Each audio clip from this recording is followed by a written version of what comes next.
ومن أحسن قولا ممن دعا إلى الله وعمل صالحا وقال إنني من المسلمين. আসসালামু আলাইকুম ওয়া রাহমাতুল্লাহ। আলহামদুলিল্লাহ ওয়াহদা ওয়াসসালাতু ওয়াসসালামু আলা রাসূলিল্লাহ ওয়া বাদ। আমরা ধারাবাহিকভাবে আলোচনা করছিলাম শিরকের ব্যাপারে। আমরা আজকে বড় শিরকের ৪ নম্বর আ ৪ নম্বর পর্বে আজকে আলোচনা করব ফরিয়াদ। ফরিয়াদ হলো নিতান্ত অসহায় অবস্থায় আল্লাহ তাআলার ব্যতীত অন্য কাউকে সাহায্যের জন্য আহ্বান করাকে বোঝানো হয়। যেমন আমি নদীতে ভ্রমণ করছি, হঠাৎ করে নদীতে তুফান এসে গেল। এখন জাহাজ বা নৌকা ডুবে ডুবে অবস্থা ভাব, একমাত্র ডাকতে হবে কাকে? আল্লাহকে ডাকতে হবে।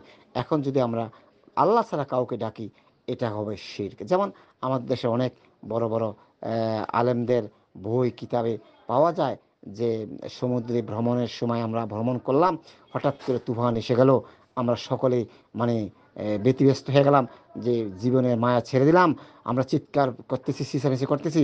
হঠাৎ করে একজন বুজুর্গের ক্রাম, ওই আমাদের নৌকার মধ্যে একজন বুজুর্গ ক্রাম ছিল।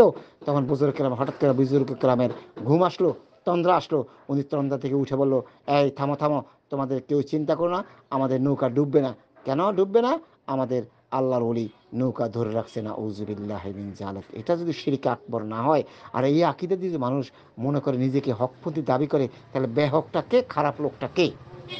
যেই লোকটা এরা বলতে পারে যে তোমাদের কোনো ভয় নাই, এমন কঠিন বিপদের সময় সকলের প্রাণ মানে কোষ্ঠাগত হয়ে গেছে, মুখের কাছে চলে আসছে, সকলে চিৎকার দিছে, আর বুজুর্গ সাহেবের একটু তান্দ্রা আছে, আর তন্দ্রার মধ্যে আবার স্বপ্ন দেখে লেছে যে কোনো ভয় নাই, আমাদের নৌকা ডুববে না, আল্লাহ রুলি আমাদের নৌকা ধরে রাখছে।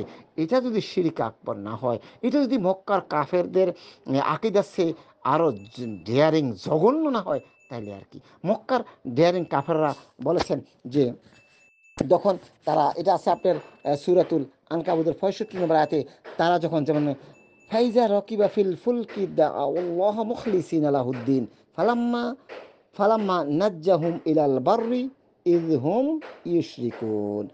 তারা যখন নৌযান আহরণ করে, তখন তারা একনিষ্ঠভাবে একমাত্র আল্লাহ তাআলাকে ডাকে, অন্য কাউকে নয়।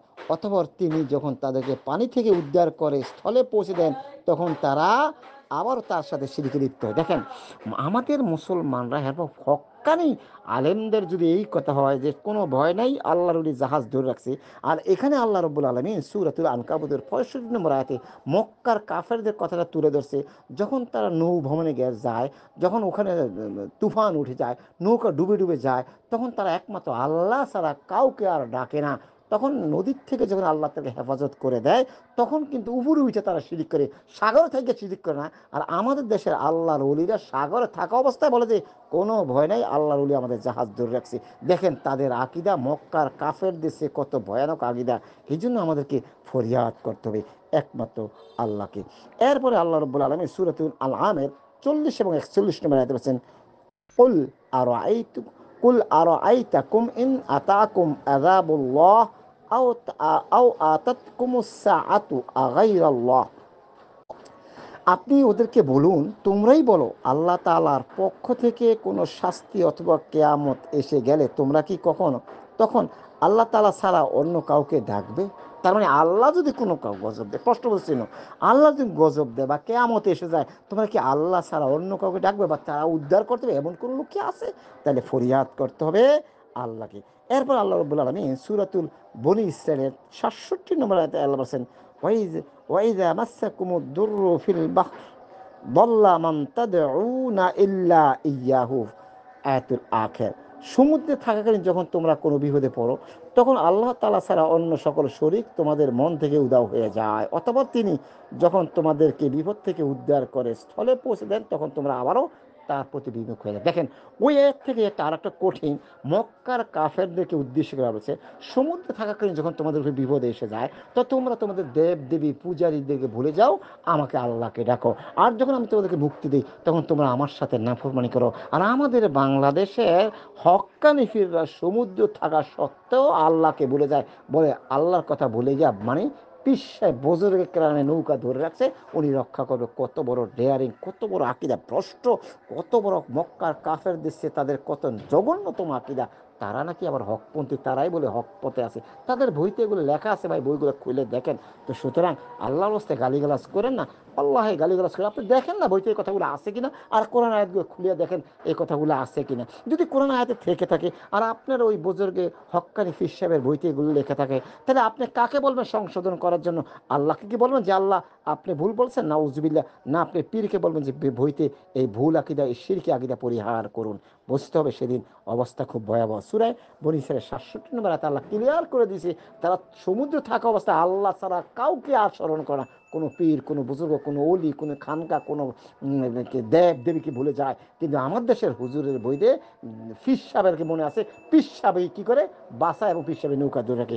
এটা যদি জঘন্যতম শিরিক না, এটা যদি মক্কা, এদের সে মক্কার কাফেরদের আকিদা আরো ভালো ছিল। এরপরে আল্লাহ রাব্বুল আলামিন সূরা নাহলের 53 এবং 54 নম্বর আয়াতে আল্লাহ বলছেন, তোমরা যে সকল নিয়ামত ভোগ করছো তার সবই আল্লাহ তাআলার নিকট হতে, অতঃপর যখন তোমরা দুঃখ দীনতার সম্মুখীন হও তখন তোমরা তাকে বেকুলভাবে ডাকো, অতঃপর যখন তিনি তোমাদেরকে দুঃখ দুর্দশা দূর করে দেন তখন আবারও তোমাদের একদল নিজ প্রতিপালকের সঙ্গে শিরিক করে। দেখেন, যখন মানুষ এই 3 আয়াত পর যে 5টা আয়াত একই কথা বলছে আল্লাহ পাক, যে যখন বিপদে পড়ো, অভাব অনটে পড়ো, সন্তান চলে গেছে বা সন্তান বিপদ আছে, তুমি জেলে গেছো, তোমার টাকা নাই পয়সা নাই, বিপদ হচ্ছে, তুমি আল্লাহকে ডাকো। আর যখন বিপদ থেকে উঠে যাও তখন আল্লাহ ছাড়া অন্যকে ডাকো। আর কিন্তু আমার দেশের হক্কানি পীর সাহেবেরা আল্লাহকে ডাকে না, কয় পীর সাহেবের কাছে চায়। এটা যদি মক্কার কাফেরদের থেকে যদি আকিদা ভালো হয়, তাহলে এরা কোন ধরনের মুসলমান? তারা তো ইমান তো নাউজুবিল্লাহ, মক্কার কাফেরদের আরও আকিদা ভালো। তারা বিপদের সময় এক পর্যন্ত কমাস কম আল্লাহকে ডাকতো, বিপদে পরে কমাস কম আল্লাহকে ডাকতো। তাদের মতো বিপদে পরে মানে পীর সাহেবের আশ্রয় নিত না এবং বলতো না পীর সাহেব আমাদেরকে সাহায্য করবে না। নাউজুবিল্লাহ মিন যালিক। ভাইজান, প্রিয় ভাই এবং বোনেরা, গালিগালাজ করে কোনো লাভ হবে না। বলবেন যে তুই কি বুঝিস, আমি কি বুঝি না বুঝি, আমি আপনাদের সামনে কোরআন আয়াতগুলো পেশ করলাম, আর আপনি আপনার হক্কানে পীর সাহেবের বইগুলোর সামনে এনে দেখেন এই কথাগুলো আছে কি নাই। যদি থেকে থাকে কাকে সংশোধন করাবেন, কোরআনকে না আপনার পীর সাহেবকে? আপনার বিবেককে প্রশ্ন করে দিলাম। যদি বলেন কোরআন সংশোধন করে দিবেন, আপনার ইমান থাকবে কি থাকবে না? আর যদি বলেন না হুজুর ঠিক আছে, তাহলে আপনার ইমান থাকবে কি থাকবে না একটু বিবেক করেন। আর এই আকীদার মারা গেলে মুসলমান অবস্থায় মারা যাবেন কিনা সেদিকে সতর্ক সাবধান থাকতে হবে। এইভাবে আমরা প্রতিটি বিষয় যদি ঘন্টার পর ঘন্টার আলোচনা করি শেষ হবে না। আল্লাহ পাক আমাদেরকে এই সমস্ত বড় বড় শিরিক থেকে আল্লাহ আমাদেরকে হেফাজত করে। এইভাবে অনেক আছে। এরপর আল্লাহ সূরা ইসরা 56 নম্বর আয়াতে বলছেন, তারপর আল্লাহ সূরা নামলের 62 নম্বর আয়াতে বলছেন। তারপরে এইভাবে কোরআনে অনেক সূরা এবং সহিহ মুসলিমে আছে যে আল্লাহ তাআলা বান্দাদেরকে উদ্দেশ্য করে বলেন, হে আমার বান্দারা, তোমরা সবাই প্রথমত শুধু সেই ব্যক্তি হেদায়েতপ্রাপ্ত যাকে আমি হেদায়েত দেব, অতএব তোমরা আমার নিকটে হেদায়েত চাও। সহিহ মুসলিমের হাদিস নম্বর 2577 নম্বর আয়াত, 2577 নম্বর হাদিস। সুতরাং সব কিছু মিলে আমরা কাকে আহ্বান করবে, কার কাছে ফরিয়াদ করব? কোরআন হাদিস জেনে বুঝে করেন, না হয় কিন্তু সেদিন মা আপনার পীরও ভাগবে, আপনার মুরিদ ভাগবে, আপনার শায়েখ ভাগবে, আপনার বুজুর্গ ভাগবে। সেদিন আল্লাহর দরবারে মাজুর হয়ে কান্নাকাটি করলো, আল্লাহ শিরকের গুনাহ মাফ করবে না, আল্লাহ সমস্ত আমল বরবাদ করে দেবে। আল্লাহ পাক আমাদেরকে বোঝার তৌফিক দান করুক, আমিন। সুবহানাকাল্লাহুম্মা ওয়া বিহামদিকা আশহাদু আল্লা ইলাহা ইল্লা আনতা আস্তাগফিরুকা ওয়া আতুবু ইলাইক।